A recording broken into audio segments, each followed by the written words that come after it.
ചേട്ടാ പൈസ എന്തെങ്കിലും ഉണ്ടോ കയ്യില്? അടവുകാരെ കണ്ട ഒരു സ്വൈര്യല്ലായിരുന്നു ചേട്ടാ. ഒരു 500 രൂപേന്റെ കുറവുണ്ട്, ഉണ്ടാവോ? എടാ പൈസ രാവിലെ തന്നെ പലിശക്കാരൻ അണ്ണാച്ചിനടാ കണിയണ്ടേ.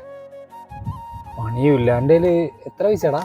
ആകെ ഒരു 100 ചില്ലറ രൂപയുള്ളൂ ആകെ. ഇത് പറ്റുമോ? അത് വേണ്ട, അത് നിങ്ങൾ വെച്ചോ. സാരല്ല, നീ വെച്ചോ തൽക്കാലോ. എടാ നീ ടെൻഷൻ ആവല്ലേ, നീ ഇരിക്കും, ഞാൻ ആരെങ്കിലും ഒന്ന് വിളിച്ചു നോക്കട്ടെ.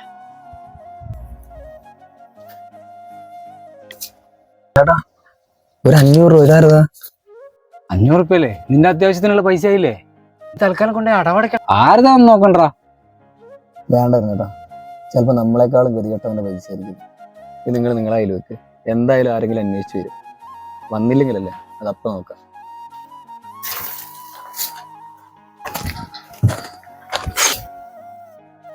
ചേട്ടാ, ഞാൻ കുറച്ചു മുമ്പേ ഈ വണ്ടിയിൽ ഓട്ടം വന്ന ആളാ. എന്റെ ഒരു പൈസ ചാടിപ്പ്, ഒരു 500 രൂപ. എന്റെ കുട്ടി ഹോസ്പിറ്റലാണ്. അപ്പൊ പൈസ ഒന്നുമില്ല,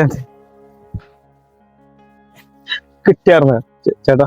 ചേട്ടാ ഒരു 500 രൂപ കിട്ടിയിട്ടുണ്ട്. ചേട്ടൻ്റെ ആണോ നോക്കിയത്? നന്ദിയുണ്ട് ചേട്ടാ, എന്റെ മോക്കടെ കാര്യത്തിന്. സാറില്ല ചേട്ടാ, നന്ദിയൊന്നും വേണ്ട. ചേട്ടൻ്റെ പൈസ തന്നെ.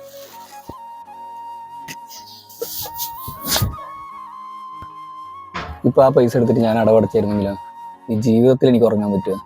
അയാളുടെ കണ്ണീരിന്റെ ശാപം എപ്പോഴും എന്നോട് ഉണ്ടാവില്ലായിരുന്നു. ശരിയാടാ, പക്ഷെ ഇതൊന്നും അറിഞ്ഞല്ലോ.